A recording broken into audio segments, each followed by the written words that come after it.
At first glance, motorcycles don't seem like they're hiding any secrets. Everything is out in the open: the engine, the frame, the wheels, and yet there's one small detail that quietly repeats itself across almost every single bike ever made.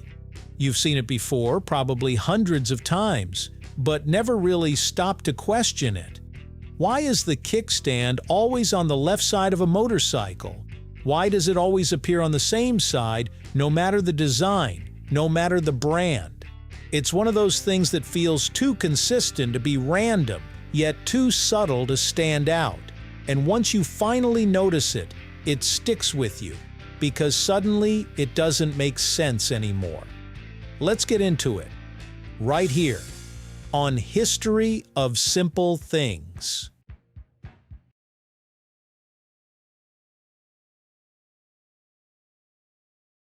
The biggest reason comes down to something incredibly simple: how people naturally mount a motorcycle. Most riders are taught to get on from the left side, swinging their right leg over the seat in one smooth motion. Because the bike leans slightly to the left when the stand is down, this approach keeps the motorcycle stable while you climb on. If the stand were on the right, the bike would lean away from you, forcing you to pull it back toward yourself while mounting, which is far less controlled. That extra effort might seem small, but it becomes noticeable with heavier motorcycles. Over time, manufacturers leaned into this natural movement, designing bikes around the expectation that riders approach from the left, reinforcing the same pattern across generations of riders. Another important factor is human dominance, specifically the fact that most people are right-handed. When mounting from the left, your right leg, which is usually stronger and more coordinated, handles the larger movement of swinging over the seat. Meanwhile, your left foot remains planted on the ground, acting as a stable anchor point.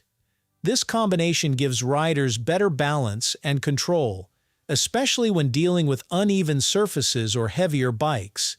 It also makes it easier to correct mistakes mid-mount if something feels off.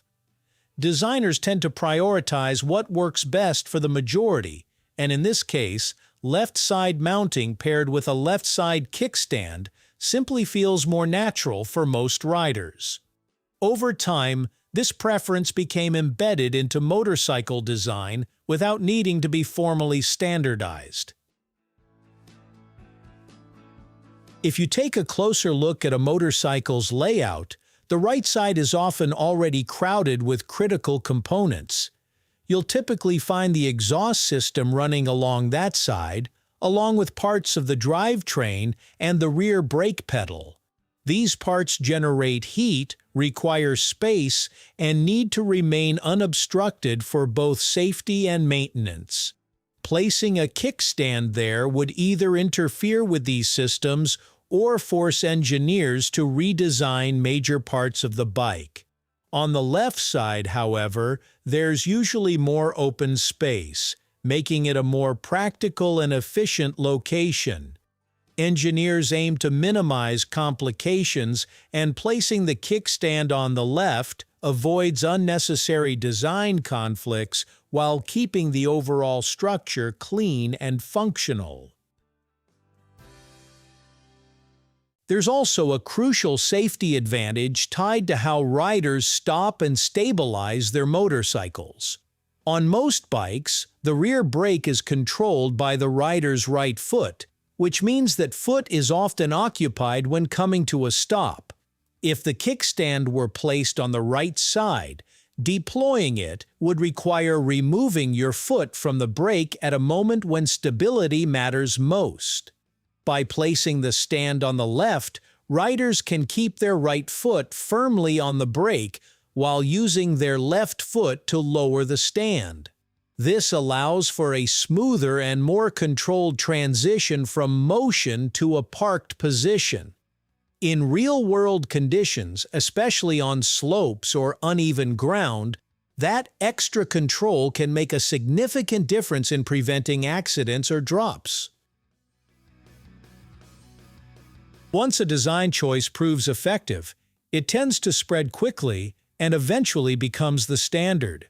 Motorcycle manufacturers benefit from consistency because it reduces confusion for riders, especially those switching between different models or brands. If kickstands were placed on different sides depending on the manufacturer, it could lead to hesitation or mistakes in everyday use. Standardization creates a shared expectation, allowing riders to interact with any motorcycle in a familiar way. It also simplifies training for new riders, as instructors can teach one consistent method instead of multiple variations. Over time, the left-side kickstand became the default not because alternatives were impossible, but because consistency made riding safer, easier, and more predictable across the entire industry. Some of this design choice may also trace back to habits that existed long before motorcycles. For centuries, people mounted horses from the left side, largely because most were right-handed and carried tools or weapons on their left hip, making right leg mounting more practical. When early bicycles and motorcycles were introduced, many of these habits carried over naturally. Riders approached these new machines the same way they approached horses, and manufacturers followed those behaviors rather than trying to change them. Even as technology advanced, those early patterns remained in place, becoming part of how people learned to ride. While modern engineering plays the biggest role today, this historical influence helps explain why the left side became the default starting point in the first place. When you put everything together, the left side kickstand isn't the result of a single rule or decision. It's the outcome of multiple practical factors aligning over time. How people mount a bike, how most bodies naturally move, how motorcycles are engineered, and how riders maintain control when stopping. Each reason on its own might not be enough to lock in a global standard, but combined, they create a solution that's hard to beat. What's interesting is that there's nothing physically preventing a right-side kickstand from working. It's just that it would introduce small inconveniences and risks that add up quickly. And in a design as widespread as motorcycles, even small disadvantages are enough to keep one simple idea firmly in place. Thank you for watching. If you have suggestions for our next video, feel free to share them in the comments below. We'll be sure to give you an acknowledgement for your contribution.